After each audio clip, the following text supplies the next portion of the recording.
One way काहीतरी बोलण्यापेक्षा, आणि पर्टिक्युलरली दुपारच्या सेशनमध्ये जेव्हा सगळ्यांचे जेवण वगैरे झालेले असतील, तर वन वे बोलणं रिस्की राहू शकतं तुम्हाला झोप येण्यासाठी. तर त्यामुळे तुमचे काही काही क्वेश्चन्स असतील तर मी घेईन, प्रिपरेशन रिलेटेड, जनरल किंवा इंटरव्ह्यू रिलेटेड, सर्व्हिस रिलेटेड किंवा काय. आणि मग मी वाटलं तर थोडक्यात जॉग्राफीचं प्रिपरेशन कसं करायचं, जॉग्राफी ह्या सब्जेक्टचं, तर वाटलं तर मग मी थोडंफार ते पण सांगेन. पण पहिल्यांदा तर तुमचे रॅन्डम क्वेश्चन्स कोणालाही वाटतील ते हात वर करून विचारता येतील.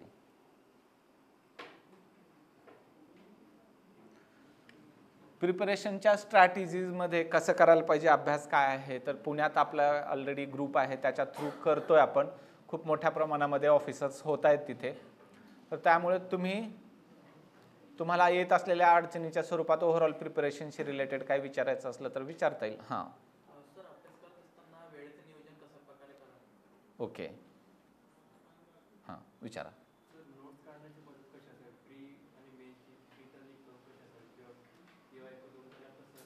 बरं, आता ह्या दोन क्वेश्चनला सुरुवातीला ॲड्रेस करता येईल. पहिलं त्यांचं म्हणणं आहे की वेळेचं नियोजन कसं करायला पाहिजे, आणि दुसरा आहे क्वेश्चन तो नोट्स काढण्याशी रिलेटेड.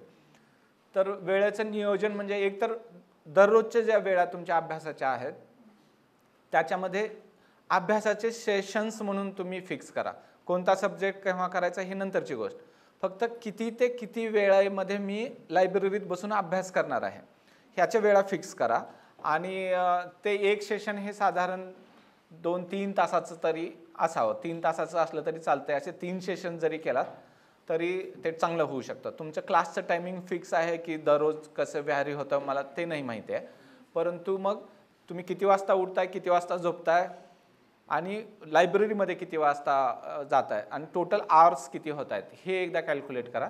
तुमच्या प्रत्येकाच्या कुवतीनुसार मग मॅक्झिमम वेळ, आता इथे एनिवे कॅम्पसमध्ये अभ्यास करण्याशिवाय असं काही नाहीच आहे, तुम्हाला एनिवे अभ्यासाचंच वातावरण आहे, त्यामुळे पूर्ण वेळ लायब्ररीत असो किंवा रूमवर ते करता येऊ शकतं. पण परीक्षेच्या वेळापत्रक जर करायचं असेल, प्री कधी आहे, मुख्य परीक्षा कधी आहे किंवा काय, तर हे करताना तिथं जास्त म्हणजे तुम्हाला एफर्ट्स घ्यायला लागणार आहेत. खरं तर हे काम आम्ही टीचर लोकांनीच करून द्यायला हवं.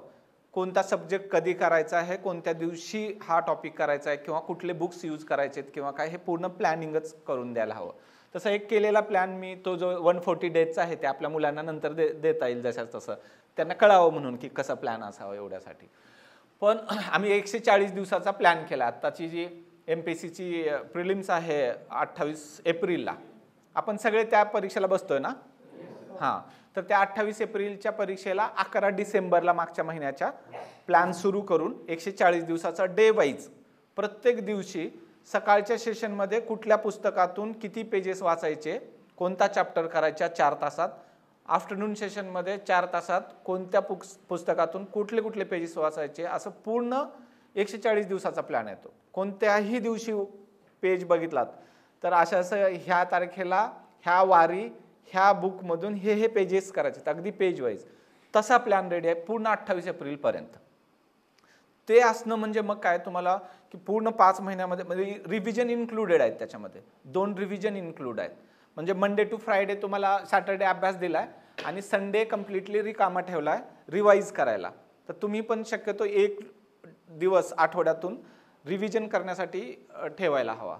आणि दुसरं मग बेसिक्स टू ॲडव्हान्स अशा पद्धतीचे बुक्स वगैरे यूज करायचे. सुरुवातीला करताना म्हणजे केवळ पेजेस भरती करण्याचा पण काही फायदा राहत नाही. तर समजा आता प्राचीन आणि मध्ययुगीन भारताचा इतिहासाचा अभ्यास करायचा आहे, तर डायरेक्ट कुठलं तरी मोठं पुस्तक घेऊन डायरेक्ट त्याच्यामध्ये करण्यापेक्षा 6वी आणि 7वीचे जे स्टेट बोर्डचं आहे तर त्याच्यानी सुरुवात करता येऊ शकते. त्याच वेळी त्या सायमल्टेनियसली करावं लागतं, म्हणजे एकाच वेळी ते मोठं पुस्तक पण घेतलंय तुम्ही जे वाचायचं ते, आणि बेसिक बुक. म्हणजे पहिल्यांदा कळलं एकदा की विषय काय आहे तरच ते वाचायचं आहे. न कळता वाचत पुढे जायचं तर कधीच करायचं नाही. म्हणजे आवर्स होत आहेत, 4 तास झाला पण कळलं काय नाही, हे महत्त्वाचं नाही आहे. मग कमी कळलंय आणि कमीच पेजेस झालेत माझे 4 तासात, हे चांगलं आहे, कारण कळणं हे इम्पॉर्टंट आहे त्याच्यामध्ये. न कळता पेजेस कव्हर झालेत म्हणजे वेस्टच आहे, झालाय टाइम. कळण्यासारखं साधं पुस्तक यूज केलं, साधं म्हणजे सोपं, जे शाळेतले आता 6वी 7वीच्या विद्यार्थ्यांच्या म्हणजे सोपं आहे ना ते, साधं साधं लिहिलेलं, तर ते कळणार म्हणून ते पुस्तक यूज करायचं. ते कळलं तर ॲडव्हान्स लेवलला जायचं अशा पद्धतीने. तर तशा दृष्टीने तो प्लॅन केलेला तुम्ही वाटलं तर मग सिद्धू भैयाकडून ते नंतर घ्या आणि मग कसं प्लॅनिंग राहतं ते त्याच्यातून तुम्हाला आयडिया येऊ शकेल. तसं तर ते प्लॅनिंग हा पार्ट आम्ही टीचर्स करून दिलं तुम्हाला रेडीमेड, आणि तो उलट एक्सप्लेन केला की हा प्लॅन असा आहे, तर ते जास्त चांगलं राहतं. कारण तुम्ही स्वतः प्लॅन करत असताना थोडं चुका होण्याची शक्यता राहते. तर ती एक गोष्ट आहे. मायक्रो नोट्स काढताना काय करायचं की आता तुम्ही जे कुठलं पुस्तक रेफर करताय, समजा किरण देशले सरांचं सगळेजण रेफर करत असाल इकॉनॉमिक्ससाठी, तर त्यातले 10 पेजेस जर तुम्ही अभ्यासले तर त्या 10 पेजेसचं मायक्रो नोट्स हे एकच पेज निघावं तुमचं अक्षरामधलं, ते पण म्हणजे प्रिंटेड पण नाही, पेननी लिहिलेलं एकच पेज निघावं 10 पेजचं, तर मग ते ठीक आहे. 10 पेजेसच्या नोट्स तुमच्या मायक्रो नोट्स ह्या 9 किंवा 10 पेजेसच निघत असतील तर मग ते उतरून काढताय तुम्ही सगळंच आणि त्याच्यात मग तुमची एनर्जी जाते वाया. तर तसं नाही करायचं. पण मग कळणार कसं की मायक्रो नोट्स एकच पेजच्या काढायच्या म्हणजे कसं कळणार की कसं काम करायचं. तर ते जे काही 10 पेजेस वाचायचे किंवा तुमचा पहिला टॉपिक आहे तो कंप्लीट होईपर्यंत, म्हणजे कॉन्सेप्च्युअल क्लॅरिटीपर्यंत त्या लेवलला ते समजून घ्यायचा पूर्ण टॉपिक, आणि ते रिपीटेडली 2-3 वेळा वाचायचा परत, कारण ते लक्षात ठेवायला मदत होईल म्हणून. त्याच वेळी मग अंडरलाईन करायची त्या पुस्तकामध्ये, आणि हे सगळं 2-3 वेळा करून झाल्यावर कळलं की आता हे आहे, ते बंद करून टॉपिक आठवून बघा तुम्ही की काय काय आठवतं मला.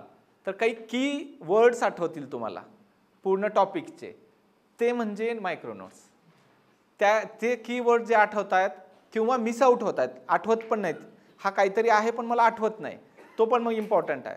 ते कीवर्डचे पॉईंट काढून मग त्याचं एक पेज करायचं आहे, आणि ते म्हणजे तुमच्या मायक्रो नोट्स आहेत. मायक्रो नोट्सचा फायदा पुढे तुम्हाला रिव्हिजनला होतो, कारण 10 पेजेस आत्ता वाचतोय तर 100 पेजेस वाचणं सोपं राहत नाही.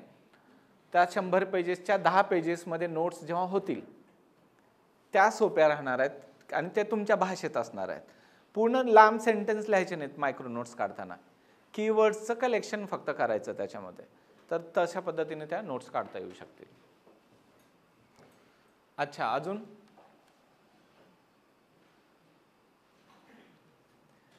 बर, आता कोणते विषय झाले तुमचे? सगळे विषय अभ्यासून झालेत आता? अजून जिओग्राफी वगैरे झालाय का? चालू आहे सध्या. मग जिओग्राफीचे मीच क्वेश्चन विचारतो आणि मग काही तुम्ही उत्तर द्या मग, किंवा असं बघू काहीतरी. मला कोण सांगेल की तुम्हाला हे माहिती आहे का की चंद्र जो आहे तो रोज 50 मिनिटं उशिरा उगवतो, असं ऐकलंय? म्हणजे आज जर चंद्र 7 वाजता उगवला सायंकाळी समजा, तर उद्या 7:50 उगवेल. परवा बघितलं तर अजून 50 मिनिटं लेट झालेलं असेल, त्याच्या नेक्स्ट डेला अजून 50 मिनिटं. मग असं का होत असावं?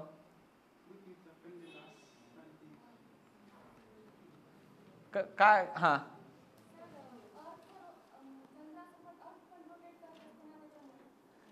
मग त्याच्यामुळे काय होईल?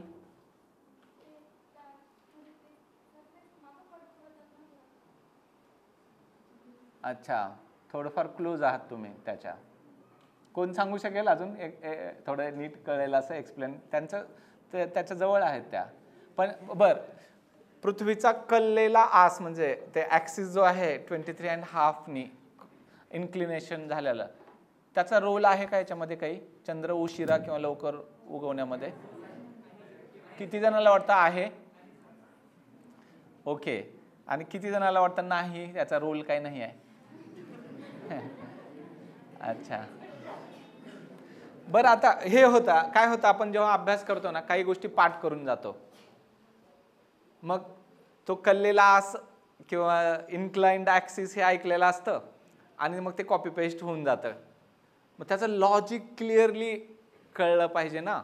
हे क्लिअरली लॉजिकली कसं होतं हे सांगता आलं पाहिजे, ना की पुस्तकात वाचलंय आणि हा शब्द माहिती आहे म्हणून मी पाठ केलेलं सांगतोय, पेक्षा लॉजिकली सांगता यायला पाहिजे. तर त्या म्हणजे पृथ्वीचा ॲक्सिस म्हणजे काय असतं? ॲक्सिस कशाला म्हणतात? ॲक्सिस कशाला म्हणतात?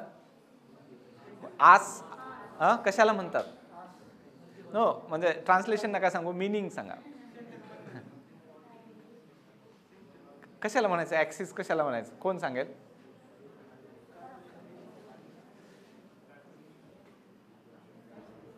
तर ती जी काही पृथ्वी आहे ज्याच्या भोवती इमॅजिनरी एका लाईनच्या भोवती फिरते. आता एखादा बॉल घेतला आणि मी असं केला तर फिरतोय तो, तर एक इमॅजिनरी लाईन आपण गेस करू शकतो की ते त्याच्या भोवती फिरतंय. किंवा भोवरा आहे, भोवरा माहिती आहे, आपण भोवरा टाकला आणि फिरवायला लागला तर कधी कधी तो भोवरा तिरका होतो, कधी सरळ होतो किंवा कसं. तो ऍक्सिस आपल्याला कळतो की तो फिरतो जा भोवरा त्याच्या भोवती. तर पृथ्वी जी आहे, खालचा जो प्लेन आहे, ज्या प्लेनमध्ये फिरते पृथ्वी पूर्ण सूर्याभोवती, प्लेनमध्ये फिरते, ते खालीवरी नाही जात. ह्या एका प्लेनमध्ये सूर्याभोवती प्लेनमध्ये फिरते. पण फिरत असताना स्वतःभोवती जे फिरताना तो ॲक्सिस आहे ना, तो असा सरळ परपेंडिक्युलर नाही आहे त्या प्लेनला, असा परपेंडिक्युलर नाही आहे, तर तो इन्क्लाइंड आहे हा ॲक्सिस, आणि मग पृथ्वी फिरते. ही आहे बेसिक गोष्ट ह्याच्यामधली. आणि ह्या ॲक्सिसनी ह्या प्लेनला केलेला अँगल कितीचा आहे? कितीचा? 23.5. तर नाही, हा 66.5चा आहे. ह्या प्लेनला केलेला ॲक्सिसने केलेला अँगल हा 66.5 अंशाचा आहे. मग 23.5चा कुठे केलाय? तर परपेंडिक्युलरला केलाय. हा जो परपेंडिक्युलर आहे, अदरवाईज परपेंडिक्युलर जर काढला असता, त्या परपेंडिक्युलरला पासून कललाय तो ॲक्सिस. तो किती कललाय? तर 23.5 अंशांनी कललेला आहे. हे सरळ असतात तर ते 0 झालं असतं. 23.5 अंशांनी कललाय आणि त्या प्लेनला उरलेले 66.5 90 मधले त्यांनी तो अँगल केलेला आहे. ही पहिली गोष्ट आहे. त्याचे पुढे काय फायदे तोटे होते, काय होतं हे बघू आपण. पण हे इन्क्लिनेशन झाल्यामुळे कसं चंद्र उशिरा उगवेल? तुम्ही म्हणलात ना ह्या इन्क्लिनेशनमुळे चंद्र उशिरा उगवतो. मग आता लॉजिकली सांगा बाबा, कसं ते इन्क्लिनेशन नसतं, सरळ असता तर चंद्र रोज मग फिक्स टाइमला उगवला असता का? काय लॉजिक आहे? आणि इन्क्लाइंड आहे म्हणून दररोज दररोज उशिरा काय उगवतंय? काय लॉजिक आहे? सिद्धू, थोडं फक्त अर्धा तास बंद करायला सांगतो. सांगा.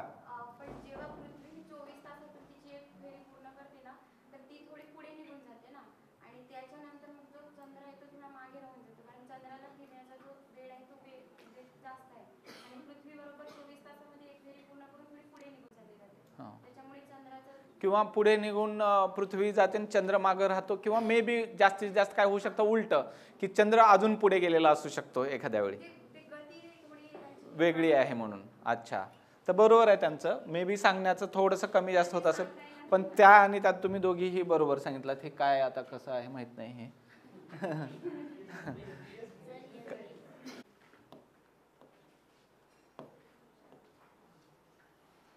सपोज हे अर्थ आहे. आपण ह्या ठिकाणाहून, सपोज आपण पृथ्वीच्या ह्या ठिकाणाहून बघतो चंद्राकडे, आणि आज आपण चंद्राला बघितलं इथे उगवताना 7 वाजता. ठीक आहे ना, ह्या चंद्राला आपण बघितलं. काय यार, तर हे 7 वाजता बघितलंय असं गृहीत धरा तुम्ही. तर पृथ्वी ही पूर्णच आपण वरून असं टॉप व्ह्यू बघतोय, तर ही फिरत राहते. आणि 24 आवर्समध्ये ह्याच स्पॉटला, म्हणजे आपण इथे आहोत तर आपण एक्झॅक्टली 24 आवर्सनी फिरून परत ह्याच स्पॉटला येणार. पण चंद्र तिथंच थांबला असेल तर आपल्याला बघता येईल परत 7 वाजता 24 तासांनी एक्झॅक्टली. पण चंद्र काय केलाय? पुढे गेलाय ना, तो पृथ्वीच्या भोवती फिरतो चंद्र. त्यामुळे ह्या पोझिशनला नाहीच आहे चंद्र. आपण आलो त्या पोझिशनला 24 तासांनी. चंद्र आहे पुढे, ह्या दोन ह्या पोझिशनला आहे आता. मग त्यामुळे अजून चंद्राला जर बघाय, तिथे आपण 24 तास फिरून झालाय, बघतोय काल जिथं पाहिलं त्या ठिकाणी, तर चंद्र दिसत नाही. चंद्र गेलेला आहे पुढे. त्या चंद्राला दिसण्यासाठी अजून पृथ्वीला फिरावं लागणार आहे. ते फिरून जर इथं आली पृथ्वी, म्हणजे हे फिरणं चालूच आहे, आणि मग हे इकडे जर पृथ्वी आली ह्या पोझिशनला, मग परत उगवताना दिसेल. हे जे डिस्टन्स आहे 1 वरून 2ला जायला हे 50 मिनिटाचं लागतं. अजून एक्स्ट्रा 50 मिनिटं लागतात. आणि त्यामुळं हा चंद्र उगवताना दिसायला एक्स्ट्रा 50 मिनिट्स वेट करायला लागतं आपल्याला. परत उद्या अजून परत त्याच्या नेक्स्ट डे म्हटलं तर इथून फिरून पृथ्वी 2लाच यायला 24 तास लागतील. पण चंद्र अजून पुढे गेलेला असेल, तो गाठायचा असेल तर अजून 50 मिनिटं पुढे जावं लागेल पृथ्वीला, परत तो दिसेल. असं दररोज 50 मिनिटं उशिरा उगवतो चंद्र.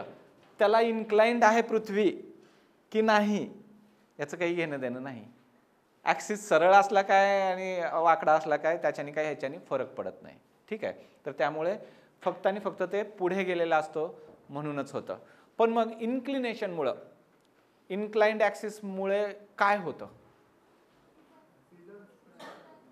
काय होतात? सीझन्स. काय काय होतं? सीझन होतात. अजून कोणतरी सीझनच म्हटलं नाही इकडे. पोलवरती, दोन्ही पोलवरती one and the same. Okay. Season होतात म्हणजे काय होतं? म्हणजे सीझन कोणकोणते आहेत? हां, भरती ओटी. भरती ओटी हे चंद्राचं झालं. हा तर म्हणजे जेव्हा चंद्र समोर आहे तेव्हा तिथं ते चंद्राच्या गुरुत्वाकर्षणमुळे भरती येते, तर ते चंद्रामुळे झाले. पण मला सांगा अमावस्याला कसं काय भरती येते? मग पौर्णिमेला समजू शकतो कारण चंद्र समोर आहे.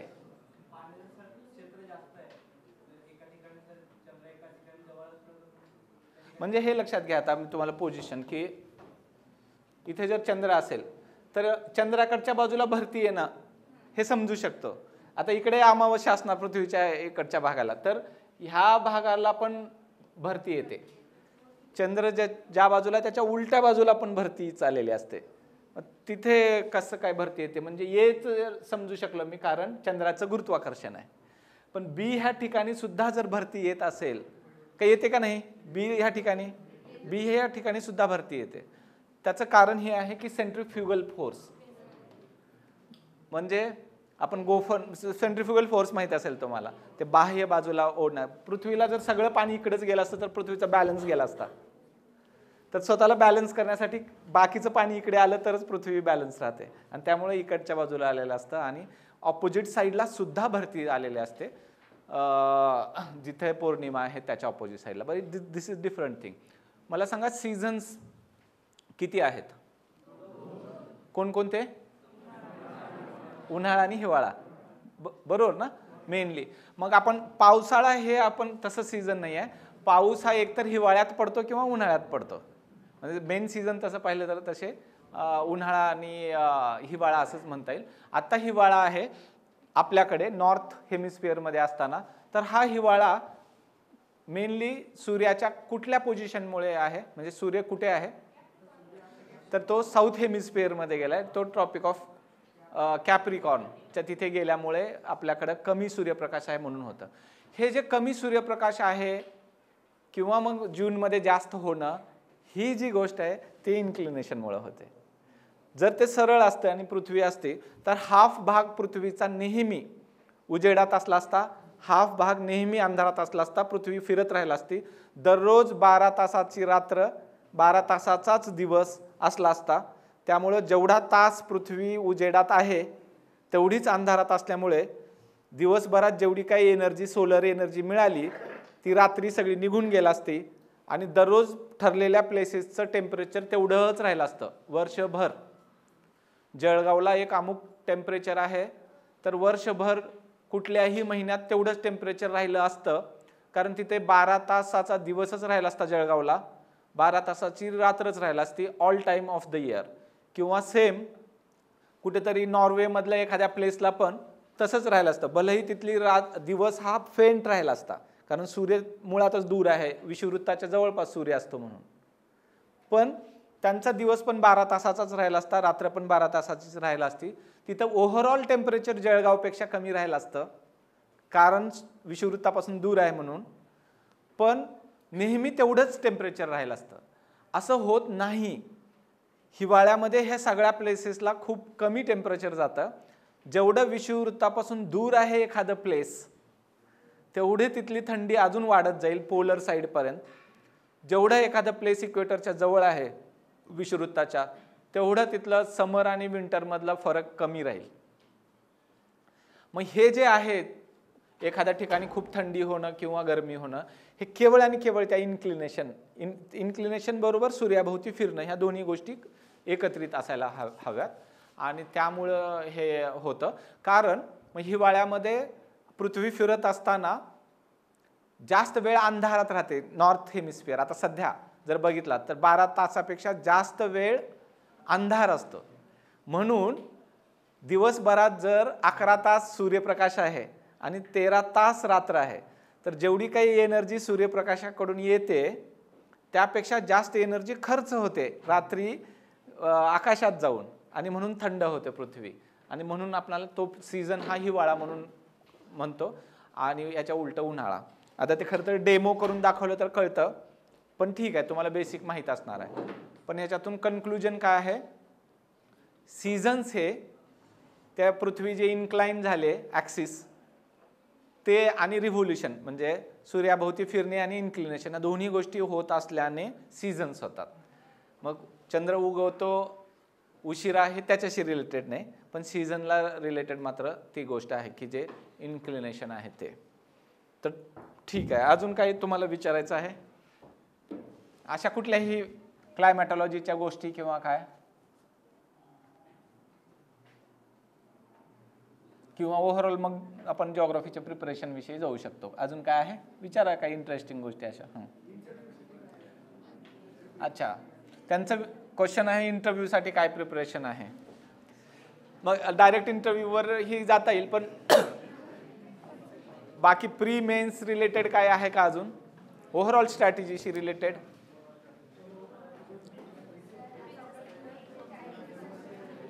हां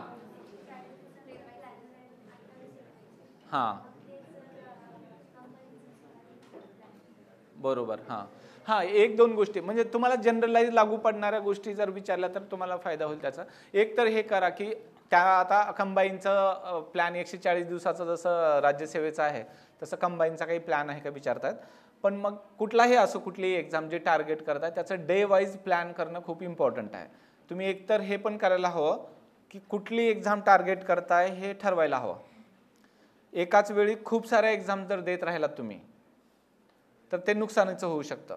त्यामुळे मुळात एकच प्रॉमिनंटली एक एक्झाम टार्गेट करणं, त्याचा अभ्यास करणं, आणि एखादी दुसरी त्याच्याबरोबर द्यायचं असेल तर फक्त ॲपियर होणं. जी दुसरी ठरवलेली नाही ती जस्ट ॲपियर व्हा, परंतु ठरवून एकाच एक्झामचा अभ्यास केला तर तो नीट अभ्यास होईल. जर सगळ्याच येणाऱ्या एक्झाम देत राहिलात आणि प्लॅनिंग मग काय करणार, डे वाईज प्लॅन होणार नाही आणि ते मोठं नुकसान होऊ शकतं. माझा असा अनुभव आहे की जे मुलं खूप सारे एक्झाम देतात आणि त्याच्यामुळे अभ्यासाचा त्यांना प्लॅन चेंज करावा लागतो, त्यांचं ओव्हरऑल सगळ्याच एक्झाममध्ये नुकसान होतं. त्यामुळे एक एक्झाम टार्गेट करणं, तुम्हाला जी कम्फर्टेबल आहे ती, हे खूप इम्पॉर्टंट गोष्ट आहे त्याच्यामध्ये. हे पण लक्षात ठेवा की आता 100 मार्कचं जे वेटेज आहे प्रिलिम्सला, सपोज राज्यसेवेची गृहीत धरलं तर इकॉनॉमिक्सला सपोज किती मार्क्स असतात, 15 असतात बरोबर. पॉलिटीला पण 15 मार्क, जिओग्राफी याला तर हे 15 आहेत, एन्व्हायरमेंट व्हेरी नाईस 5 मार्क आहेत, सायन्सला 20 मार्क्स आहेत, आणि हिस्ट्री, एन्शियंट, मिडिवल आणि मॉडर्न मिळून 15 मार्क्स आहेत, आणि करंट अफेअर्सला झालेत का कव्हर, आणि सगळे 100 होतात झाले. तर आता लक्षात घ्या पास व्हायला किती टक्केला आपल्याला कम्फर्टेबल स्कोर आहे ना. ओव्हरऑल जनरल कॅटेगरीच्या मेरिटचं जरी गृहीत धरलं तर तरी 60%ला एकदम इझिली पास होतं. आता आपणाला आपल्या मेरिटनुसार जर प्रत्येकजण आपापल्या ह्याच्यानुसार जरी विचार केला तर म्हणजे 50% आसपास सुद्धा ते चालण्यासारखं राहू शकत असेल. तर टार्गेट करताना पण ह्या विषयातले आपल्याला साधारण 7-8 मार्क पाहिजे, तसे पाहिलं तर 7-8 मार्क. पण असं होऊ शकतं की ह्या विषयांमध्ये कुठला तरी एक विषय हा तुमचा खूप स्ट्रॉंग पॉईंट असू शकतो की ज्याच्यामध्ये 10 पेक्षा जास्त मार्क पण मिळू शकतात. आणि एखादा विषय असा आहे की ते बाबा 5-7 ते 7 पण पडणार नाही, थोडं कमी पडू शकेल, असं पण असतं. ते विषय तुम्ही आयडेंटिफाय करा, तुमचे स्ट्रॉंग कोणते विषय आहेत आणि कुठले वीक आहेत. ह्या सगळ्या विषयांमधले सब टॉपिक्स काढा लिस्ट त्याची. इकॉनॉमिक्समधले कुठले कुठले सब टॉपिक्स आहेत जे करायला पाहिजे अभ्यास, आणि त्याच्यातले असे कोणते आहेत की ते जर केले तर ते 7 ते 8 मार्क हे मिळतीलच. सगळेच करायचं टार्गेट ठेवता येतं, पण 7 ते 8 मार्क्स मिळवण्यासाठीचे जे मोस्ट इम्पॉर्टंट टॉपिक्स आहेत त्याच्यावर खूप भर द्यायचा पहिल्यांदा. ते इकॉनॉमिक्सचे करून झाले की पॉलिटीच्या त्या 5-7 मार्क मिळवण्याच्या टॉपिक्सवर वळायचं. इकॉनॉमिक्सचे काही बाजूला राहिले तरी चालतंय बाकीचे, कारण ते खूप करून कमी मार्क मिळवणारे काही टॉपिक आहेत आणि कमी करून खूप जास्त मार्क मिळवणारे टॉपिक आहेत. पहिल्यांदा सगळ्याच विषयांचे कमी एरिया करून जास्त मार्क मिळणारे टॉपिक्स बाजूला काढायचे. म्हणजे आता जिओग्राफी जर सांगायचं म्हटलं तर पहिला टॉपिक आपण म्हणजे आम्ही शिकवतो ना, हे सोलर सिस्टीम, सूर्यमाला आणि ते पहिल्यांदा करतो. त्याच्यानंतर पृथ्वीशी रिलेटेड म्हणजे अक्षांश, रेखांश, टाईम कसा क्रिएट होतो, इंटरनॅशनल डेट लाईन कसा आहे, किंवा लोकल टाईम कसा काढला जातो, वगैरे वगैरे ज्या गोष्टी आहेत. ह्या 2च टॉपिकमधून एक क्वेश्चन 100% असतो कुठल्याही एक्झामला, केवळ 2 टॉपिक मधून. मग ह्या 2 टॉपिकला करायला पाहिजे प्रायोरिटीने. मग टॉपिकची लिस्ट तर 75-80ची आहे जिओग्राफीमधली. आपल्याला 8 ते 9 मार्क्स पाहिजेत. मग अशी बेरीज करायची 8 ते 9 मार्क्स, तर कुठले कुठले, तर जसं हे 2 ठरले की हे 2 केलं तर 1 मार्क शुअर आहे. कित्येकदा 2-3 क्वेश्चन पण ह्या पहिल्या 2 टॉपिकवर आलेत. तुम्हाला आठवत असेल तर एकदा तर विचारलेला, पृथ्वी कशी फिरते, म्हणजे ईस्टकडून वेस्टकडे की वेस्टकडून ईस्टकडे, असा क्वेश्चन विचारलाय. एवढ्या बेसिक, तिथं अति उत्साहात काही जणांनी चुकलं सुद्धा, एवढ्या साधं सुद्धा चुकलंय. तर एवढ्या सोपे पण क्वेश्चन विचारलेले आहेत. कधी कधी थोडेसे अवघड, इंटरनॅशनल डेट लाईनचे वगैरे थोडेसे टफ वाटू शकतात, ते वाटलं तर घेता येऊ शकतं इथे. पण मग असे आयडेंटिफाय करायला पाहिजे. नंतर इंटेरियर ऑफ अर्थ आणि अर्थक्वेक, वल्कॅनो जर विचार केला, भूकंप, ज्वालामुखी आणि पृथ्वीचे अंतरंग, तर ह्याच्यातून एखादा क्वेश्चन येण्याची जास्त शक्यता असते. लँडफॉर्म्स तुम्हाला आठवत असतील तर वेगवेगळे भूरूप, तर ते सगळे केलं तर सगळे करून एखादा मार्क येण्याची शक्यता असते. पण क्लायमेटॉलॉजीवर तेच प्रिलिम्सला 1 किंवा 2 आणि मेन्सला तर खूप जास्त प्रमाणात, मेन्सला 19-20 क्वेश्चन येतात, खूप जास्त प्रमाणात येतात. तर असे आयडेंटिफाय करायला हवे आपण टॉपिक्स प्रत्येकच सब्जेक्टचे, आणि ते पहिल्यांदा केलं तर मग त्या रिझल्टच्या डायरेक्ट जवळ जातो आपण. दुसरे काही टॉपिक असे आहेत की जे प्रिलिम्सला आणि मेन्सला पण आहेत. तुम्ही जसे विचारत होते की कसे प्रिलिमला कसं करायचं मेनला, जसं क्लायमेटॉलॉजी आहे टॉपिक, किंवा तोच आपला इंटेरियर ऑफ अर्थ असेल, किंवा हे प्रीला पण आहे मेन्सला पण आहे. मग हे टॉपिक जे प्रीला पण असतात मेन्सला पण असतात ते खूप जास्त स्ट्रॉंग करायचे. त्याचे प्रिव्हियस इयर क्वेश्चन्स आहेत 2012 पासूनचे, ते सगळे पहिल्यांदा करायचे. त्याच्यानुसार बुकमधून काही मायक्रो नोट्स वगैरे काढता येतात. तसं जिओग्राफीच्या नोट्स आपल्या पण आहेत, कदाचित देसले सरांनी दिले असतील किंवा काय, तर त्या जसं तशा यूज पण करू शकतो आपण. पण मग ह्या स्ट्रॅटेजीनुसार जायला लागेल तुम्हाला. करंट अफेअर्स वगैरे खूप करायचं नाही. रोज करंट अफेअर्स पेपर घेऊन बसत असाल जर तुम्ही, तर आता आमच्या सगळ्या टीचर्स बरोबर पण डिस्कशन झालं की मुलांना खूप करंट अफेअर्स करायला लावू नका, कारण करंट अफेअर्स करताना तुम्हाला वाटतं की दिवस खूप मस्त चालला, यूज होतोय, आज इतका तास अभ्यास झाला, मार्कमध्ये कन्व्हर्ट नाही होत त्याने, वाचल्याची फिलिंग येते फक्त, त्याच्यातून मार्क येणार आहे की नाही माहीत राहत नाही. आता तुम्ही पृथ्वीचा अंतरंग वाचताय टॉपिक, तर तुम्हाला माहिती आहे याच्यावर क्वेश्चन येणार आहे, आलाय मागं वगैरे, पण बाकी पॉलिटिकल एखादी न्यूज असेल तर तुम्हाला माहित नाही त्याच्यावर विचारलं जाणार आहे की नाही, मग ते जर वाचत बसला तर वेळ वाया जाणार आहे. म्हणून करंट अफेअर्सची गोष्ट थोडंसं नंतर, हा सगळा अभ्यास झाल्यानंतर एक सगळ्यात कमी त्याला वेळ देता येतो, एखाद दुसरा आठवडा परीक्षेच्या पूर्वी, महिनाभर, म्हणजे 28 आपले एप्रिल एक्झाम आहे ना, मार्चमध्ये थोडे 1 आठवडा देऊ शकतो. गाईड करायचं तेव्हा, गाईड म्हणजे अभिनवचं गाईड आहे सपोज, इयरबुक, किंवा अजून दुसरं कोणतंही एक की ज्याच्यामध्ये त्यांनीच काढून दिले सगळं, ते 7-8 दिवस फुल पूर्ण वेळ तेच करायचं. तर त्याच्यातून ते कमी वेळात चांगलं करंट अफेअर्स, मग तिथं फोकस्ड होणार ना तुम्ही, काय विचारलं जात आहे त्याच्यानुसार कराल. आत्तापासून केलं ना न्यूजपेपर वगैरे, तर ते वेळ वाया जाऊ शकतो. फक्त काहीच करायचं नाही असं नाही. न्यूजपेपर करताना एक 10-15 मिनटं बघा, 15 मिनटं वगैरेच जस्ट चालून बघा काय चाललंय. खूप त्याचं नोट्स काढत वगैरे बसणं गरजेचं नाही. खूप तुम्हाला कदाचित सांगितलं असेल की एडिटोरियल वगैरे खूप वाचा वगैरे, तर तसं काही गरजेचं नाही. आता टीचर्स पण बाकीचे सांगतीलच, कारण आज चर्चा झालेली आहे त्याच्यावरती, त्याचा फायदा कमी होतो. तर तसं स्ट्रॅटेजी ठेवता येईल तुम्हाला प्रिलिमच्या दृष्टीने. आता सध्या तर मला असं वाटतं की येणाऱ्या प्रिलिम्सलाच महत्त्व द्या, कारण मुख्य परीक्षेला 7 महिने मिळणार आहेत. तर तुमची प्रिलिम्स जर तुम्ही पास झालात तर मुळातच मुख्य परीक्षेला एवढा वेळ आहे की तेव्हा काही राहिलं असेल मुख्य परीक्षेचं कव्हर व्हायला चान्स आहे. 7 महिन्याचा वेळ आहे म्हणून. मग आता मिक्सअप करू पण नका प्रिलिम्समध्ये मुख्य परीक्षेचं खूप जास्त. थोडंफार झालं अगदी ओव्हरलॅपिंग टॉपिकला ठीक आहे, पण आता ह्या 100 मार्क्सच्या कॅल्क्युलेशननी प्री पास होणं ह्या उद्देशानेच तुम्ही चला. ओके, अजून हां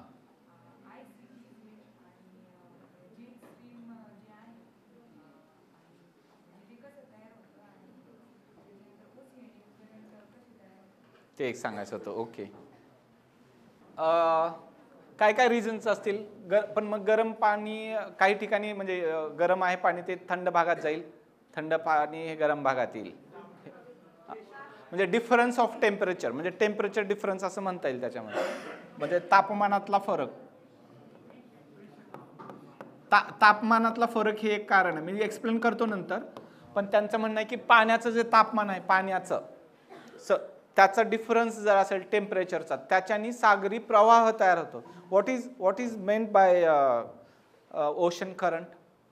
ओशन करंट आणि वेव्ह मध्ये काय फरक आहे? वेव्ह, टाईड आणि ओशन करंट ह्या 3 गोष्टींमध्ये कोण फरक सांगेल करेक्टली? वेव्ह, टाईड्स म्हणजे भरती ओटी, वेव्ज म्हणजे लाटा, आणि प्रवाह, सागरी प्रवाह, किंवा इंग्लिशमध्ये वेव्ज, टाईड्स आणि करंट्स. ह्याच्यामध्ये काय फरक आहे? करेक्ट डेफिनेशनचं काही मला अपेक्षा नाही, मला कळेल ह्या भाषेमध्ये फरक एक्झॅक्टली सांगावं एवढंच आहे. काय फरक असेल? मग मी तेच म्हणतो की आता चंद्राचं उदाहरण देताना काय इन्क्लिनेशन ॲक्सिस, बेसिकच मिस होण्याची भीती राहते. बेसिकच पक्क करणं गरजेचं आहे कुठल्याही विषयाचं. एकदम बेसिकला जाऊन कॉन्सेप्च्युअली क्लिअर, मग आपोआपच पुढच्या गोष्टी यायला पण लागतात. बरं ठीक आहे, तर एक लक्षात, हां सांगा ना, कोण सांगणार आहे का? हां सांगा.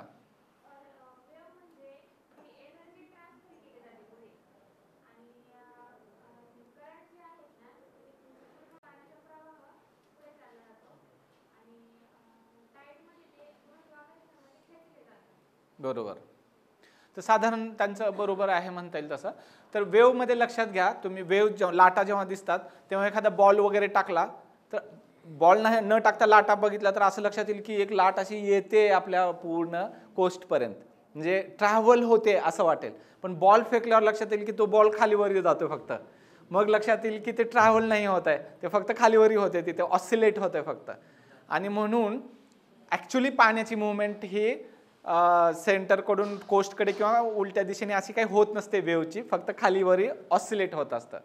पण टाईड्समध्ये भरती ओहोटीच्या वेळी पूर्ण भरतीच्या वेळी पाणी आलेलं असतं आणि ओहोटीच्या वेळी निघून गेलेलं असतं, म्हणजे अख्ख्या पाण्याची मुव्हमेंट होते, येणं आणि निघून जाणं ही मुव्हमेंट होताना दिसते. वेव्हमध्ये जी नव्हती तशी, आपण बॉलवरून लक्षात आलं. आणि ओशनिक करंट्स पण समुद्रातलीच नदी म्हणता येईल एका साध्या भाषेमध्ये. नदीमध्ये जसं पाणी या भागातून त्या भागात जातं, तसं समुद्रात ओशनिक करंट जिथे जिथे आहेत एका भागातलं पाणी दुसऱ्या भागात जातं.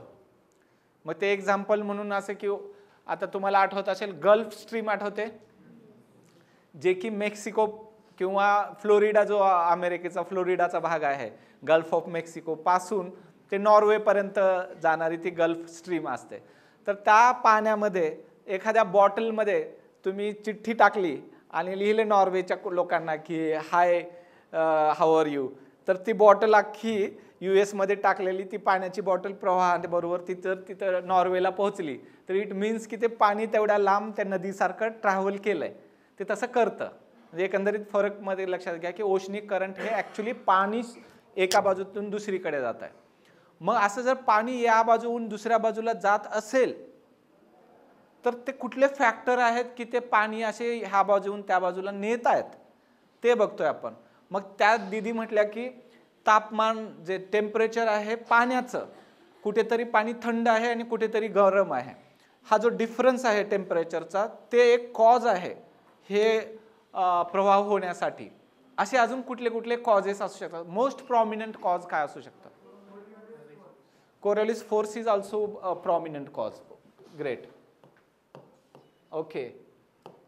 आणि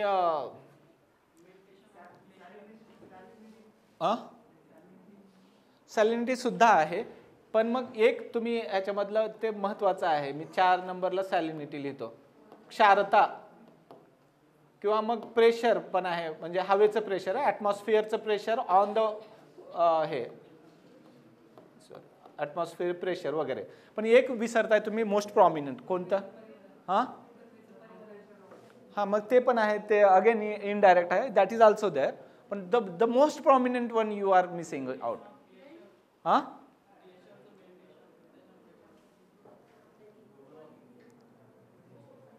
कुणी विंड म्हणाल का? वारं म्हणाल कुणी? तर वारे हे खूप प्रॉमिनंट आहे याच्यामधलं. वारे, विंड्स. तुम्ही लक्षात घ्या की एखाद्या प्लेटमध्ये किंवा बकेटमध्ये फुल पाणी घ्या आणि एका ठिकाणी कंटिन्युअसली फुंकारी मारा पाण्याला, असे एखादा स्ट्रॉ घेऊन कंटिन्युअस फुंकारी मारा, त्या पाण्याच्या वाऱ्याच्या ह्याच्याने हळूहळू वरचं पाणी फिरायला लागेल. खूप कंटिन्यू तुम्ही 1-2 तास करा, ते पाणी फिरायलाच लागेल. मग वाऱ्याचा एवढा प्रॉमिनंट इफेक्ट आहे. तर तसे तुम्ही जर पश्चिमी वारे किंवा ट्रेड विंड्सचे डायरेक्शन्स बघितल्या, व्यापारी वारे आणि पश्चिमी वारे, तर त्या ठिकाणी तुम्हाला तशा प्रकारचे प्रवाह पण दिसतील. मग ते एक एक स्टडी करण्यासारखं आहे. पण तत्पूर्वी मला कोरिओलिस फोर्स काय सांगा, मग ITC आणि जेट स्ट्रीमवर बोलू आपण. कोरिओलिस फोर्स काय आहे?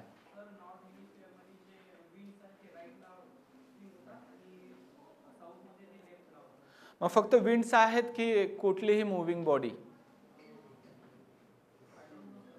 कुठलीही. मग त्याच्यामध्ये इव्हन पाणी पण आहे.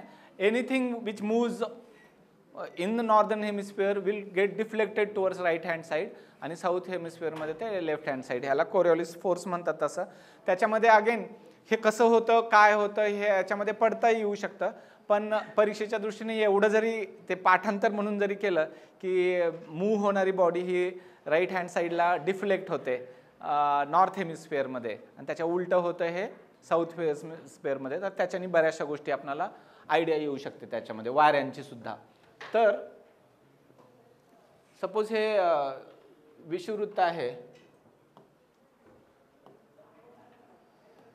आणि हे 30 डिग्री आहे नॉर्थ आणि खाली 30 डिग्री साऊथ आहे. समजा ह्याला 1 नंबर देऊ, ह्याला 0 देऊ आणि ह्याला 2 देऊ. याच्यामध्ये लो प्रेशर, पृथ्वीच्या पृष्ठभागावरचं जर प्रेशर बघितलं आपण, ॲटमॉस्फिरिक प्रेशर, तर कुठे असेल? 0च्या आसपास असेल. तिथे का लो असेल? सूर्यकिरण तिथे लंबरूप आहेत वर्षभर बाय अँड लार्ज आणि त्यामुळे तिथे हे असेल, प्रेशर कमी असेल. मग लंबरूप सूर्याचा आणि प्रेशरचा काय संबंध आहे? तर टेम्परेचरशी रिलेटेड आहे. जिथं टेम्परेचर खूप जास्त आहे तिथली हवा विरळ होते, हीटिंगमुळे विरळ होते, ते डेन्सिटी कमी होते. विरळ हवा म्हणजेच की एखाद्या एरियात कमी हवा बसली म्हणजे त्या हवेचा जो दाब आहे तिथला प्रेशर ह्या कमी असणार आहे आणि त्यामुळं लॉजिकली हे तुमचं बरोबर आहे की विषुववृत्तावर साधारण, पण एकदम अशी पट्टी नसते, सर्क्युलर भाग असतात ते, पण सिम्प्लिफिकेशनसाठी आपण ह्या 0च्या ठिकाणी म्हणू शकतो. मग 1 आणि 2 ह्या ठिकाणी हाय प्रेशर्स आहेत की लो? मग तिथं पण ते ट्रॉपिक ऑफ कॅन्सर किंवा कॅप्रिकॉनचे भाग आहेत ना, इथं पण टेम्परेचर आहेच भरपूर. मग तिथे जे हाय प्रेशर आहे हे टेम्परेचरशी रिलेटेड असेल का? मग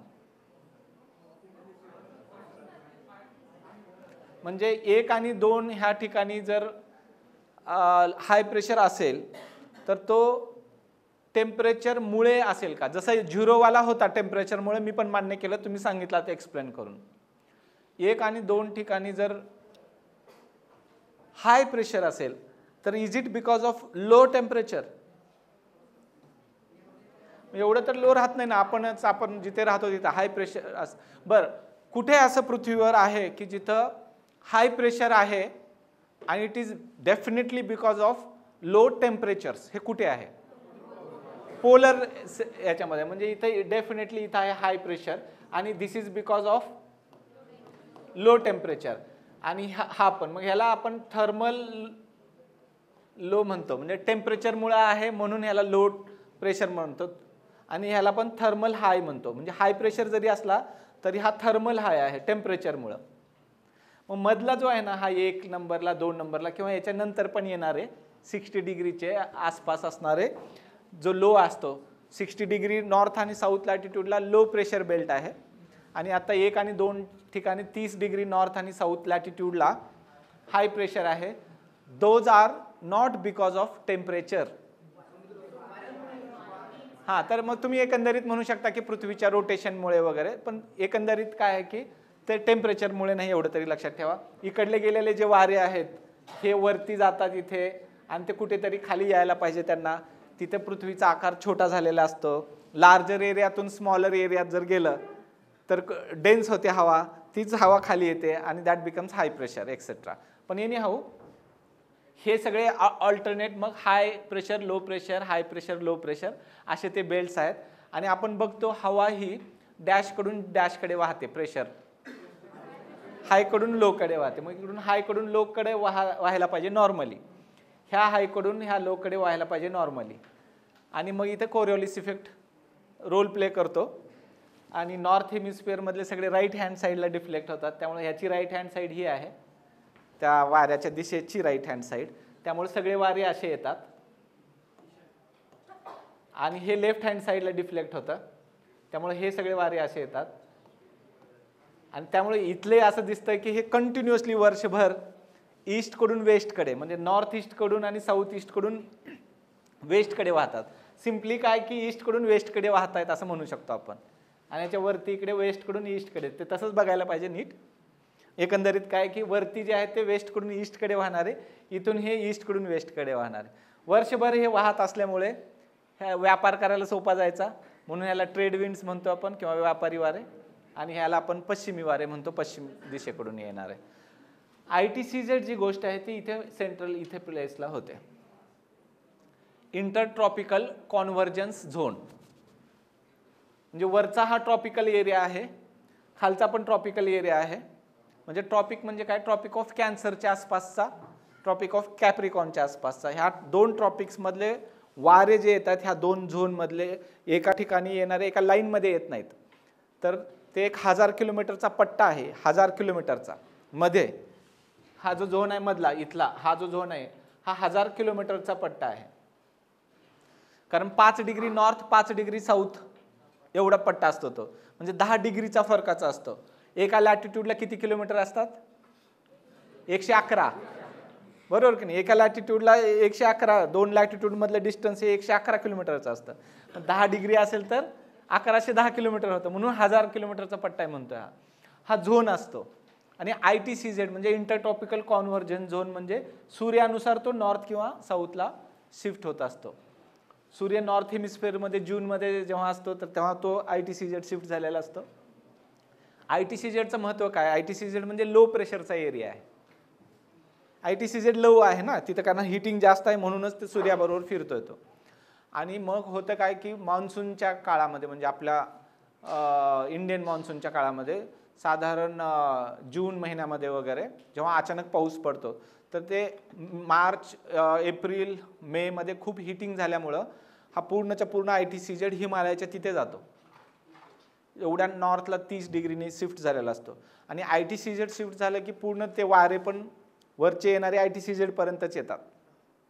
आणि इकडे साऊथकडून येणारे जे वारे आहेत ते विषुववृत्त क्रॉस करून येतात. साऊथकडून येणारे वारे हे विषुववृत्त क्रॉस करून येतात. जसे विषुववृत्त क्रॉस करतात तेव्हा त्यांच्यावरती कोरिओलिस इफेक्ट लागू होतो. आणि ते इंडियन सबकॉन्टिनेंटकडे राईट हँड साईडला वळतात आणि त्याच्या थ्रू आपल्याला मान्सून मिळतो.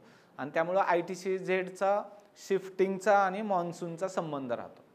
ITCZ शिफ्ट होणं नॉर्थला समरमध्ये तेच एक कारण राहतं, कारण तो लो प्रेशरचा एरिया, लो प्रेशरकडे बाकीची हवा सक होते, ओढली जाते आणि पूर्ण इंडियन ओशनमधून श्रीलंकेच्या बाजूकडून ती येणारी जी हवा आहे इक्वेटर क्रॉस करून मग राईट हँड साईडला वळते. राईट हँड साईड म्हणजे वर येणारी हवा इंडियाकडच्या बाजूला वळते आणि त्यामुळे आपल्याला पश्चिम घाटामध्ये अचानक पाऊस बघायला मिळतो. तर ITCZचा तो रोल आहे. जेट स्ट्रीमबद्दल मग थोडंसं क्लिष्ट गोष्टी आहेत, थोडंसं अजून बोलता येईल, पण दुसरे कुठले अजून काही असतील कॉन्सेप्ट तर त्या बोलू शकतो. हां,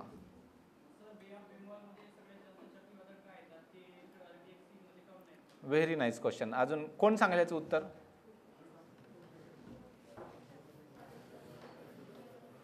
कोण सांगेल?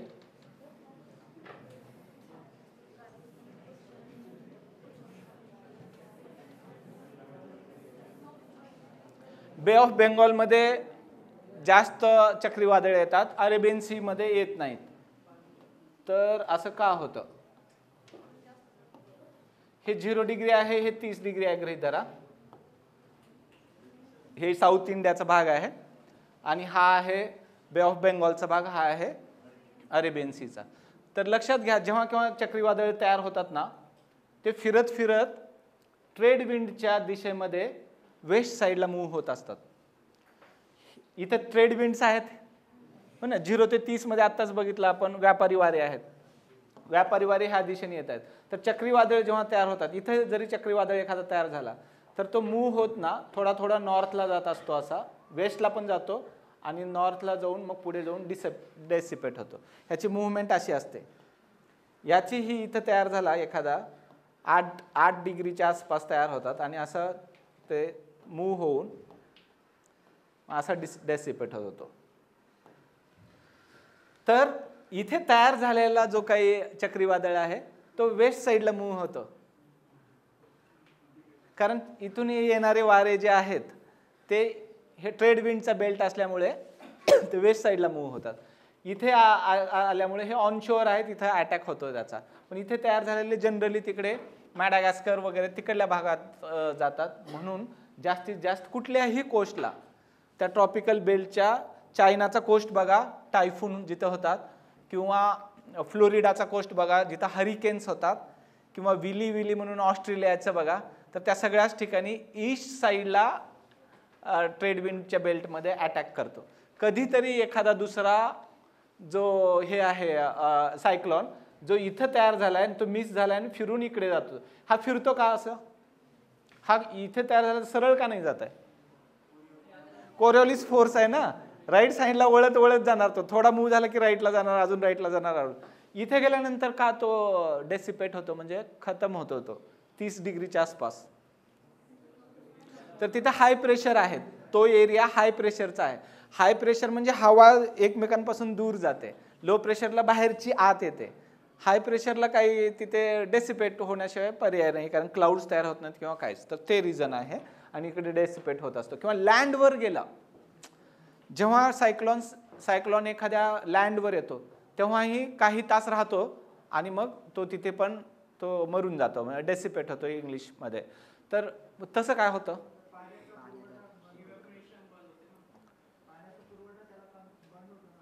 एक्झॅक्टली. तर हे जे काही ट्रॉपिकल सायक्लॉन्स आहेत ते सर्वाइव्हच होतात latent heat of कंडेन्सेशनमुळे.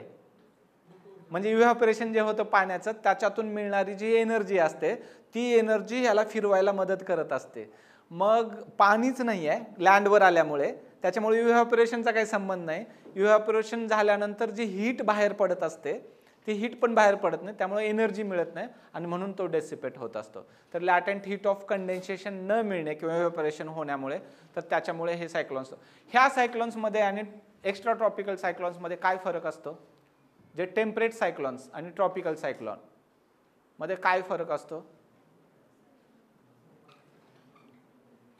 Temperate सायक्लॉनचं basic कशामुळे तयार होतं? ते तयार होताना फ्रंट्समुळे तयार होतं. म्हणजे कोल्ड फ्रंट आणि वॉर्म फ्रंट जर तयार झालेले असतील तर त्याचं रूपांतर सायक्लॉनमध्ये होतं. इथे लॅटेंट हीट आहे, इथे रिस्पॉन्सिबल, तिथे फ्रंट्स आहेत. कोल्ड फ्रंट आणि वॉर्म फ्रंटमध्ये काय फरक असतो?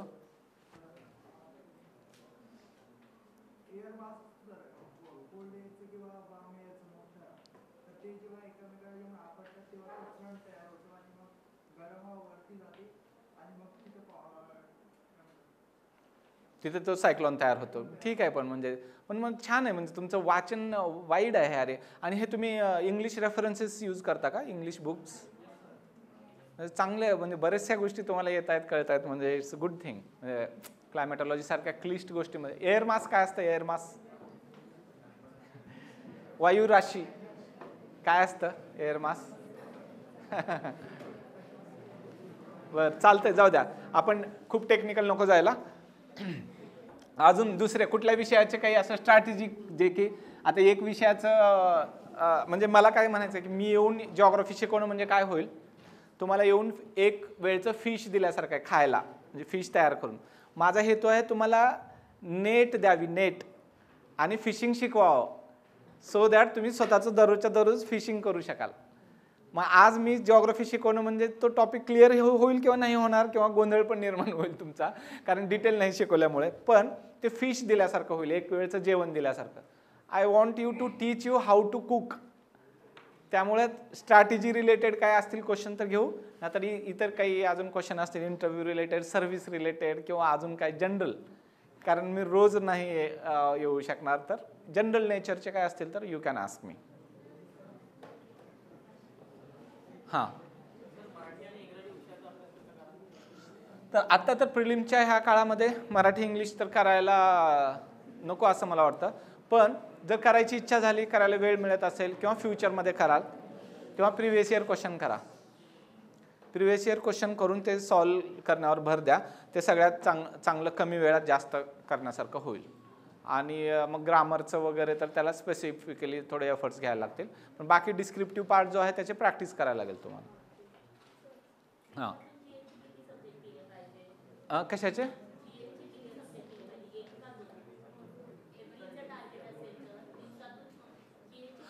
एका दिवसातून? ओके, हां. मला असं म्हणजे again this is your individual choice. त्या विचारतायत की दिवसभर अभ्यास करताना जनरल स्टडीजचा 2 सब्जेक्ट करायचे की 1. तर मी जर मला चॉईस दिलं तर मी 2 करा असं म्हणतो, कारण एकच म्हटलं तर रटाळ पण होतं आणि ओव्हरऑल एनर्जी कमी यूज होते. 2 करायचं म्हटलं तर तेवढेच पेजेस करायची हिंमत होते 4 तासातच, आणि 2 वेगवेगळे सब्जेक्ट करण्याने ब्रेक पण होतो, आणि जास्त तुमचं युटिलायझेशन होतं तुमच्या एनर्जीची मॅक्झिमम लेवलला. पण तुम्हाला स्वतःलाच सूट होतं एकच सब्जेक्ट करणं, तर you can follow that also, म्हणजे इट्स युअर चॉईस. पण मग माझं उत्तर हे 2 जास्त करेक्ट आहे.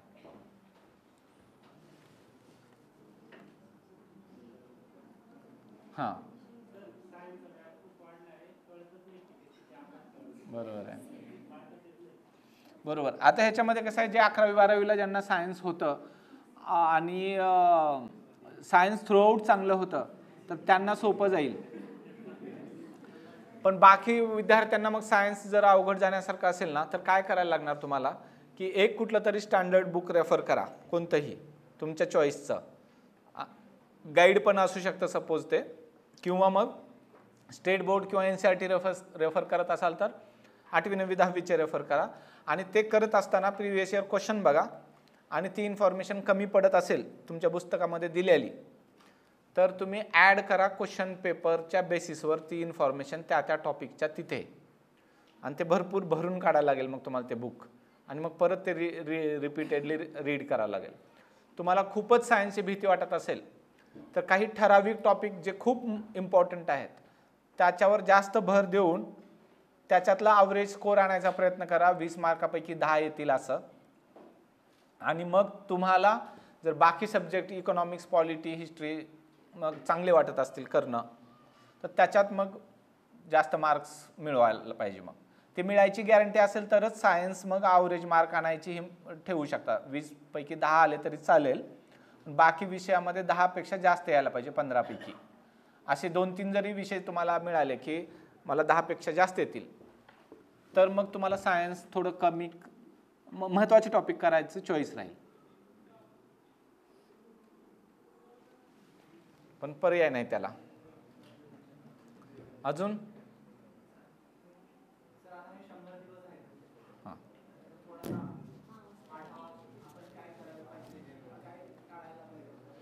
तर हे बघा, आता तुम्ही आतापर्यंतचा जो अभ्यास केलेला आहे ना, तर त्याचं कोणकोणते केले सब्जेक्ट पूर्ण तुम्ही त्या 28 तारखेपर्यंत प्लॅन केलाय का बघा. तुम्ही नसेल केला तर आत्ता तरी करा. आत्ता करताना मग जे स्ट्रॉंग विषय होऊन गेलेले आहेत त्यांना रिव्हिजन म्हणून थोडा थोडा वेळ द्या. जे वीक विषय राहिलेले आहेत त्यांना इनफ वेळ द्या. आणि शेवटच्या महिन्यामध्ये प्रॉपर डे वाईज निदान शेवटच्या महिन्याचं तरी प्लॅन करा, ज्याच्यामध्ये मी कोणता विषय किती वेळ केव्हा करणार आहे. निदान इथून पुढचा तरी डे वाईज प्लॅन करणं गरजेचं आहे, प्रत्येकाच्या स्ट्रेंथ विकनेसेसनुसार, की माझा हा झालेला आहे, हा राहिलेला आहे. तर याच्यामध्ये समजा एखाद्या विषयाचं कमी वेळ मिळतोय असं वाटलं, सगळ्याच विषयाचं टोटल पण कमी वेळ मिळतोय असं वाटलं, तर topic wise previous year question solve करण्याने पण तुम्ही यशाच्या जवळ जाऊ शकता. पण ते टॉपिक वाईज पाहिजेत. म्हणजे नुसते इकॉनॉमिक्सचे एकत्र सोडवलंय असं नाही. इकॉनॉमिक्समधल्या RBI करताय suppose, reserve bank of India, तर केवळ रिझर्व्ह बँक ऑफ इंडियाचे प्रिव्हियस इयरचे सगळे क्वेश्चन एका दिवसात सोडवतोय, हे याच्याने आयडिया अख्ख्या त्या टॉपिकची येते. मग टॉपिक वाचण्यापेक्षा अशा पद्धतीने केला तर अजून जास्त फोकस्ड अभ्यास होईल. असं सगळ्या टॉपिकचं करायला लागेल मग कोणत्याही विषयांच्या. मग ते सर्च करणं वगैरे वेळ जाऊ शकतं, किंवा तुम्हाला टॉपिक वाईज असे ॲनालिसिस केलेले गाईड्स पण भेटतील, पण त्याच्यावर विसंबून राहू नका. हे सर्चिंग स्वतः करणं जास्त इम्पॉर्टंट आहे. प्रिव्हियस इयर ओरिजिनल क्वेश्चन पेपरमधून, ओरिजिनल क्वेश्चन पेपरचे जे झेरॉक्स आहेत त्याच्या थ्रू करणं हे जास्त फायद्याचं राहतं. चालेल. काय अजून आहे काही विचारण्यासारखं काही? नाहीतर मग हां हां, कोणी सांगेल का what is ring of fire? कोण कोण सांगेल? हात वर करता. ओके, आता कोणी बोललेलं नसल्यापैकी तुम्ही दीदी तुम्ही सांगा.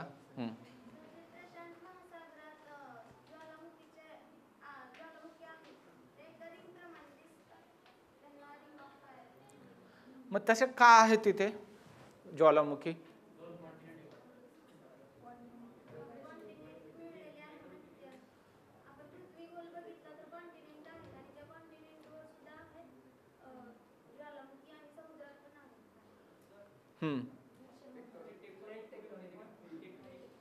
हां, टेक्टॉनिक काय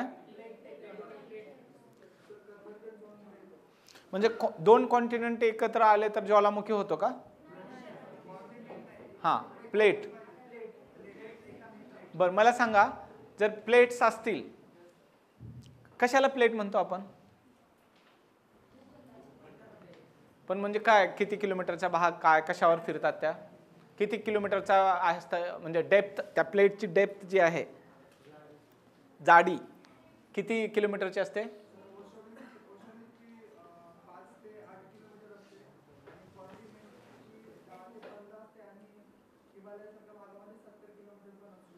मग हे जे सांगत असतील ते काय सांगतायत, कोण सांगेल? हे टेक्टॉनिक्स, प्लेट टेक्टॉनिक्स मधल्या प्लेटची डेप्थ न सांगता ते काही इम्पॉर्टंट गोष्टीबद्दल बोलतायत.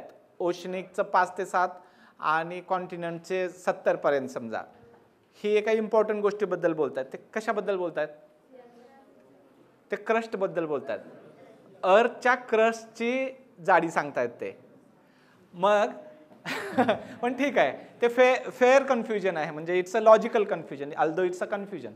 पण मग क्रस्टपेक्षा काहीतरी जास्त आहे टेक्टॉनिक प्लेट्स मध्ये की कमी आहे? अजून काहीतरी जास्त आहे. मग त्याच्यामध्ये मॅन्टलचा अप्पर पार्ट सुद्धा इन्क्लूड होतो, त्याला लिथोस्फिअर म्हणतो आपण, लिथोस्फेरिक प्लेट, आणि तो असतो 100 किलोमीटरच्या साईजचा. 100 किलोमीटरचा म्हणजे याच्यामध्ये कॉन्टिनेंट पण आलाय, ओशनिक क्रस्ट पण आलाय, आणि मॅन्टलचा अप्पर पार्ट पण आलाय. तो आहे तुटलेला वेगवेगळ्या ठिकाणी. याला आपण ह्या प्लेटच्या तुकडे जे झालेले आहेत तुटलेले, त्याच्या मुव्हमेंटला, फिरण्याच्या गोष्टीला प्लेट टेक्टॉनिक्स असं म्हणतो. प्लेट इकडे तिकडे मूव्ह होत आहेत त्या गोष्टीला. 2 गोष्टी सांगा मला, ह्या प्लेट ज्याच्यावरती मूव्ह होत आहेत त्या भागाला काय म्हणतात? अस्थेनोस्फिअर. Very nice. मग हा अस्थेनोस्फिअर हा लिक्विड असतो की सॉलिड की प्लास्टिक? सेमी सॉलिड किंवा प्लास्टिक असतो, चिखलासारखा, आणि त्याच्यावर ह्या प्लेट्स मूव्ह होत आहेत. आता लास्ट क्वेश्चन माझ्याकडून प्लेट टेक्टॉनिक्सच्या बाबतीमध्ये. ह्या प्लेट ज्या मूव्ह होत आहेत त्या किती प्रकारे मूव्ह होत आहेत? 3 म्हणलं कोणी?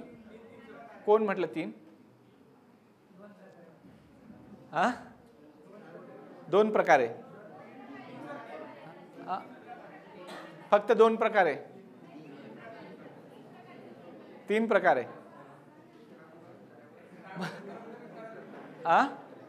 तर एक आहे कॉन्व्हर्जंट,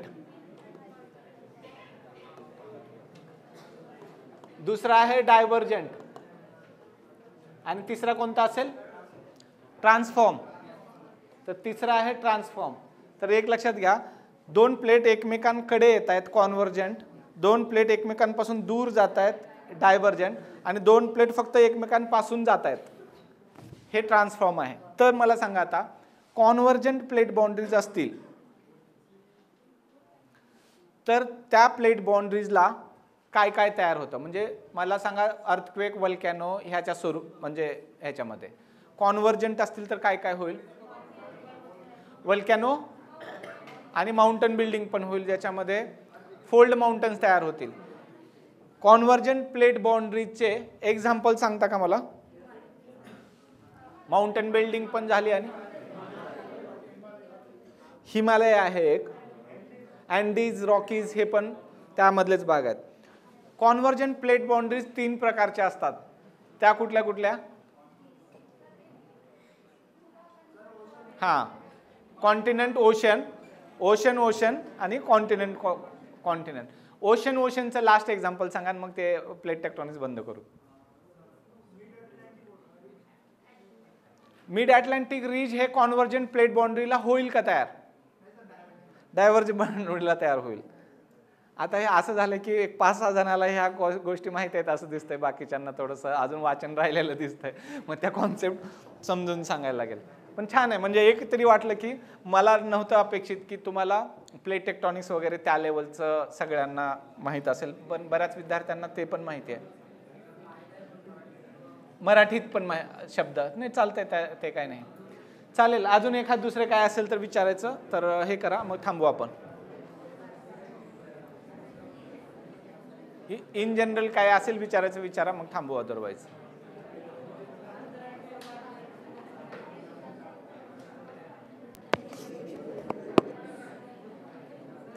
जे इंटरनॅशनल डेटलाईन, बरं 1-2 क्वेश्चन विचारतो त्याच्यामध्ये इंटरनॅशनल डेटलाईनचे. ओके,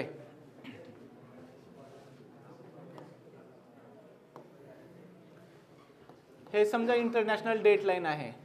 एक तर मला सांगा, इंटरनॅशनल डेटलाईन हे कुठल्या समुद्रात आहे? पॅसिफिक ओशनमध्ये आहे. बेरिंग स्ट्रेट पासून ते सुरू होते आणि सेंट्रल पार्टमध्ये जाते. ही स्ट्रेट लाईन आहे की झिगझॅग लाईन आहे? झिगझॅग का आहे? काही आयलंड्स वगैरे आहेत तर त्यांना डिवाइड केलं तर त्या आयलंडच्या पलीकडच्या बाजूला वेगळी डेट, अलीकडच्या बाजूला वेगळी, शेतात वेगळी आणि घरात वेगळी डेट राहील.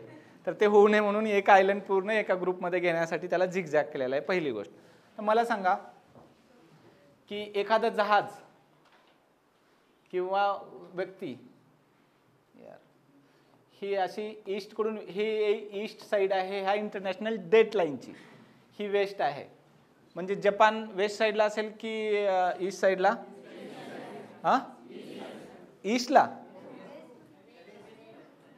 पॅसिफिक ओशन मधून आहे म्हणला ना लाईन. ही जर पॅसिफिक ओशन मध्ये लाईन असेल तर अमेरिका ह्या साईडला असणार आणि एशिया ह्या साईडला असणार, ऑस्ट्रेलिया खाली असणार. मग जपान इकडे असणार वेस्ट साईडला, कारण ही पॅसिफिक मधली लाईन ओढलेली आहे. मी तर मला वाटलं गृहीत धरलं होतं की माहीत असेल. तर जपान इकडे असणार आहे, इकडे अमेरिका असणार आहे, लक्षात घ्या. तर हे पहिल्यांदा क्लिअर असलं पाहिजे. ते इंटरनॅशनल डेटलाईनचे क्वेश्चन आल्यानंतर खूप सारे क्वेश्चन त्याच्यामुळे चुकतात. ईस्टकडून वेस्टकडे जात असताना इंटरनॅशनल डेटलाईन क्रॉस करून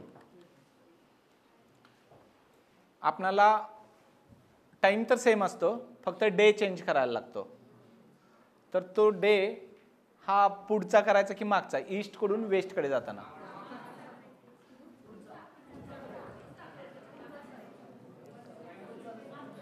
बरं मी सांगतो, आता इथं रविवार असेल तर वेस्ट इकडे काय असेल? सोमवार आहे की शनिवार? किती जणांना वाटतं सोमवार असेल? अच्छा, किती जणांना वाटतं शनिवार असेल इथे? तर जास्त जणांना वाटतं शनिवार आहे. बर पहिल्यांदा तर एक लक्षात घ्या, आता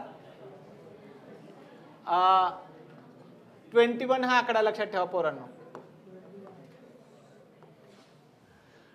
21 हा आकडा लक्षात ठेवा. समजून सांगता पण येईल ते कॉन्सेप्ट, किंवा आपण तो बघूच कसं होतं हे बघू नंतर. पण प्रश्नाचे उत्तर सोडवण्यासाठी तुम्हाला लक्षात ठेवायला म्हणून 21 आकडा लक्षात ठेवायचा नेहमी. इंटरनॅशनल डेट लाईन म्हटलं की 21 आकडा लक्षात ठेवायचा. आणि दुसरं म्हणजे पॅसिफिक ओशन, म्हणजे डोक्यात हे लक्षात ठेवायचं, इंटरनॅशनल डेट लाईन आलं तर त्या इंटरनॅशनल डेट लाईनच्या वेस्ट साईडला जपान आहे, ईस्टला नाही. ही क्लॅरिटी असेल तरच ते कन्फ्युजन नाही होणार. 21च्या मधून रेष ओढायची. ही रेष म्हणजे इंटरनॅशनल डेट लाईन आहे. मग बरोबर ह्याच्या ईस्टला 1 तारीख आहे, ह्याच्या वेस्टला 2 तारीख आहे. मग याच्यावरून सगळ्या गोष्टी सॉल्व्ह होऊ शकतात. की मग ईस्ट कडून वेस्ट कडे जर गेला तर पुढचा दिवस किंवा पुढची तारीख करायचं आहे. वेस्ट कडून ईस्ट कडे गेला तर परत मग मागचा दिवस किंवा मागची तारीख करायचा आहे. पण मग असाही क्वेश्चन विचारला जातो की एखादी व्यक्ती वेस्ट कडून ईस्ट कडे गेल्यानंतर he will gain a day or lose a day?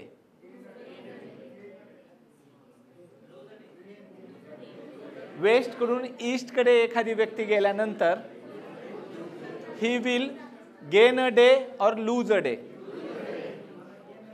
किती जणांना वाटतं की he will lose a day म्हणजे एक दिवस वाया जाईल त्याचा, असं किती जणांना वाटतं? वेस्ट कडून ईस्ट कडे सांगतो मी.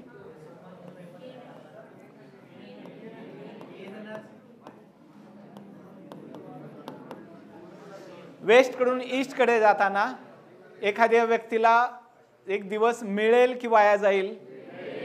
आता सगळ्यांचं चेंज झालंय.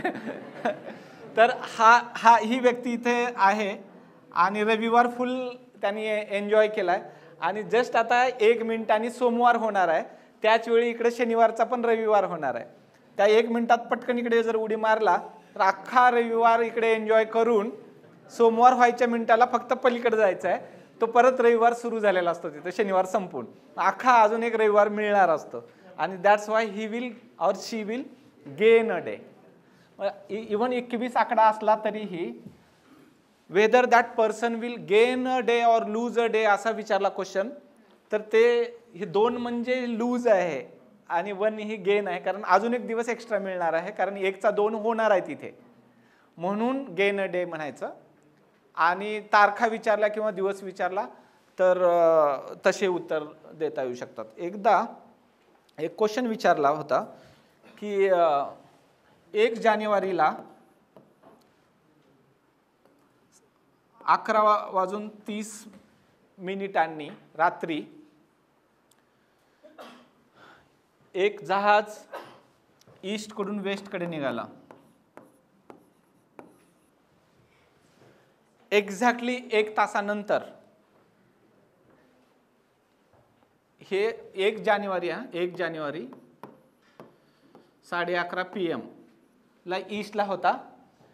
आफ्टर 1 आवर जेव्हा कॅप्टनला टाइम लिहायचा असेल लोकल, मी आता कुठे पोहोचलोय आणि किती वाजलेत आता, तर काय तारीख आणि काय टाइम लिहिल?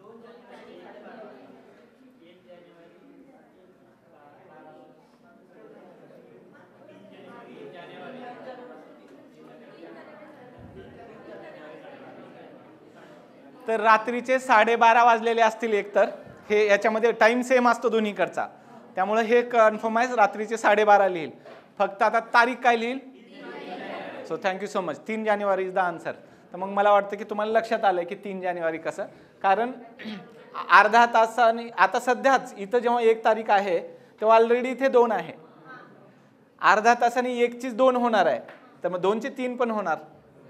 आणि मग बरोबर ते 1 तासाने तिकडे 3 जानेवारी झालेलं असतं. तर तसे काही प्रश्न सोडवता येईल. अजून काय असेल तर लास्टली विचारू, मग अदरवाईज आपण इथे थांबू शकतो. हा, इंटरनॅशनल डेटलाईन काढताना तुम्हाला ग्रीनविच मीन टाईम पासून त्या 0 डिग्री पासून ईस्टला जाताना जसं एक तास पुढे जाणार आहोत आपण प्रत्येक 15 डिग्रीला, ते नीट जर कॅल्क्युलेट केलात तर 180 डिग्रीला काय होतं, आणि वेस्टला गेलात 1 तासाने तर 180 डिग्रीला काय, त्याचं व्हिज्युअलायझेशन केलं नीट बसून 1 तासाला काय होतं, तर तुम्हाला त्याचा अंदाज येईल. किंवा मग नेक्स्ट टाइम येईन तेव्हा अजून मग शिकवता येईल थोडं, ती कॉन्सेप्ट कळा म्हणून मग त्याला 1 तास तरी लागेल आत्ता जरी बोलायचं म्हटलं तरी. ठीक आहे, अजून काय आहे इन जनरल असे काही विचारायसारखे? हां हां, पण मग काय पाहिजे? मग ते म्हणतायत जॉब बद्दल काही सांगा. आता कसं आहे गव्हर्नमेंटमध्ये नाही म्हणजे लांबून खूप भारी वाटतं गव्हर्नमेंटमध्ये. जेव्हा तुम्ही सिस्टमचा भाग बनता तेव्हा भरपूर जबाबदाऱ्या खूप साऱ्या असतात तुमच्या वरती. तुमच्या सहीला किंमत असते म्हणून भारी पण वाटतं. कित्येकदा एखादा निर्णय चुकला तर ते अंगलट पण येऊ शकतं. सगळी जबाबदारी तुमच्यावर राहते, तुम्ही जर त्या पूर्ण डिपार्टमेंटचे हेड असाल तर वगैरे. भरपूर पॉवर्स असतात, म्हणजेच रिस्पॉन्सिबिलिटीज खूप साऱ्या असतात. त्यामुळं आत्ता कसं बसं पास होण्यापेक्षाही पूर्ण पक्का होऊनच पास व्हायला जास्त फायदा आहे. कारण कच्चा राहून पास झालो कसा बसा, तिकडे गेलो तरी अडचणींना फेस करायला लागतं. त्यामुळं आपली पर्सनॅलिटी म्हणजे आपलं अक्षर, नोट मेकिंग, डिसिजन मेकिंग सगळं पक्का होऊनच गेलात तिकडे तर तिथेही पुढे अडचणी येणाऱ्या ज्या आहेत त्या कमी अडचणी येणार आहेत. आणि हा प्रवासच जो आहे तो पर्सनॅलिटी डेव्हलपमेंटचा प्रवास आहे हा प्रिपरेशनचा, MPSCचा. कारण तुम्हाला वेगवेगळे विषय वरती कमांड आणायचा आहे आणि एक पर्सन म्हणून तुम्ही मागच्या वर्षी जे होता त्यापेक्षा ह्या वर्षी बेटर असता, मागच्या 2 वर्षापूर्वी जे असतात त्यापेक्षा अजून बेटर असता, केवळ ह्या नॉलेजच्या बेसिसवरती. आणि MPSC UPSC पास होणं तर आपला एम आहे समजा प्रायमरी, पण जेव्हा पास होतो तेव्हा वाटतं की ही पोस्ट ही सेकंडरी गोष्ट आहे. पूर्ण पर्सनॅलिटीमध्ये जो चेंज झाला आहे नॉलेजच्या दृष्टीने तो प्रायमरी गेन वाटायला लागतो. आपण ह्या देशातल्या क्रीम क्राऊडपैकी एक आहोत ही फिलिंग येते, कारण आपण नॉलेजेबल पर्सन आहोत अशी आपल्याला स्वतःला फिलिंग येते. आणि ती खूप ग्रेट फिलिंग राहते त्या पोस्टपेक्षाही. पोस्ट तर डेफिनेटली आपल्याला रोजीरोटी देणारी गोष्ट आहे, पण ती स्वतःलाच वाटते की ही तर सेकंडरी गोष्ट आहे. What I have change as a person because of this journey, ह्या नॉलेजमुळं ते प्रायमरी गेन वाटतं आपल्याला लाईफमध्ये, की मला खूप सारं कळलं या प्रवासामध्ये. नॉट ओन्ली इतिहास, भूगोल, नागरिकशास्त्र कळलं, बट खोटे लोक, खरे लोक, सपोर्ट करणारे लोक, आपल्याला पाय ओढणारे लोक, सगळं दुनिया कळते याच्यामधून. तर त्यामुळेही हा प्रवास हा आपल्याला खूप काही शिकवणारा असतो. त्यामुळे हे प्रवास नक्की स्ट्रगल जरी असलं तरी हा प्रवास भारी आहे तसा.